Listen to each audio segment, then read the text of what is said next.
Mga handog para sa Toldang Tipanan. Ika-25 kabanata. Sinabi ng Panginoon kay Moises, "Sabihin mo sa mga Israelita na maghandog sila sa akin. Ikaw ang tumanggap ng kanilang mga handog na gusto nilang ialay sa akin.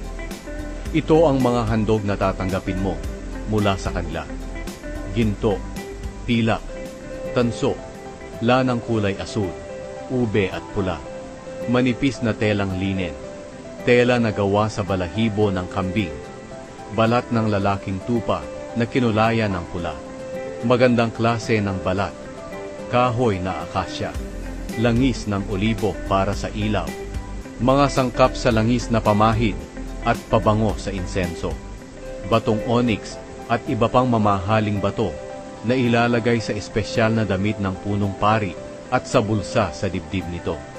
Ipagawa mo sa mga mamamayan ng Israel ang toldang sambahan para sa akin, kung saan titira akong kasama nila. Ipagawa mo ang toldang sambahan at ang mga kagamitan dito ayon sa eksaktong tuntunin na sinabi ko sa iyo. Ang kahon ng kasunduan. Magpagawa ka ng kahon na yari sa akasya. Mga 45 pulgada ang haba, 27 pulgada ang lapad, at 27 pulgada rin ang taas. Balutan ninyo ito ng purong ginto sa loob at labas, at palagyan ng hinulmang ginto ang paligid nito.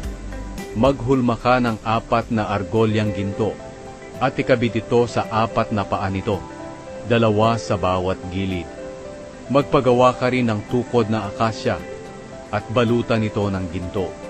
Isuot mo ang tukod sa mga argolyang ginto sa bawat gilid ng kahon, para mabuhat ang kahon sa pamamagitan ng mga tukod. Huwag ninyong tatanggalin ang argolyang ginto sa tukod ng kahon. Pagkatapos ipasok mo sa kahon ang malapad na bato na ibinigay ko sa iyo, kung saan nakasulat ang aking mga utos. Pagawan mo ng takip na purong ginto ang kahon, na 45 pulgada ang haba at 27 pulgada ang lapad. Magpagawa ka rin ng 2 gintong kerubin. Ilalagay ito sa 2 dulo ng takip ng kahon. Kailangan nakalukob ang pakpak ng mga kerubin sa ibabaw ng takip para maliliman nila ito. At kailangang magkaharap silang 2 na nakatingin sa takip.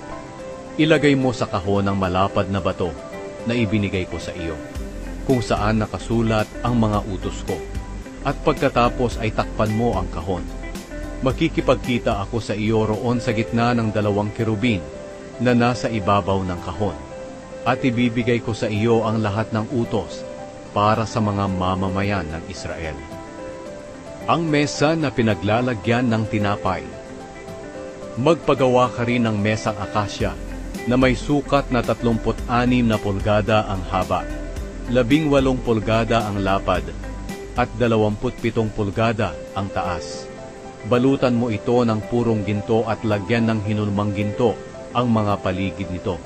Palagyan nyo rin ito ng sinepa sa bawat gilid, 4 na pulgada ang lapad, at palagyan ng hinulmang ginto ang sinepa. Magpagawa ka rin ng 4 na argolyang ginto at ikabit sa 4 na sulok ng mesa, malapit sa sinepa. Dito ninyo ipasok ang mga tukod na pambuhat sa mesa. Dapat ay akasya ang tukod at nababalutan ng ginto. Magpagawa ka rin ng mga pinggan, tasa, banga at mga mangkok na gagamitin para sa handog na inumin.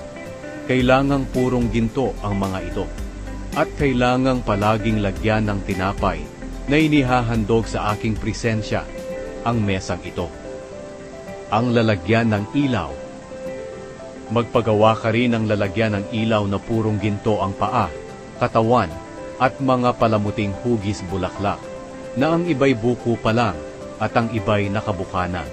Ang palamuting ito ay dapat kasama ng gagawin ang katawan ng lalagyan ng ilaw.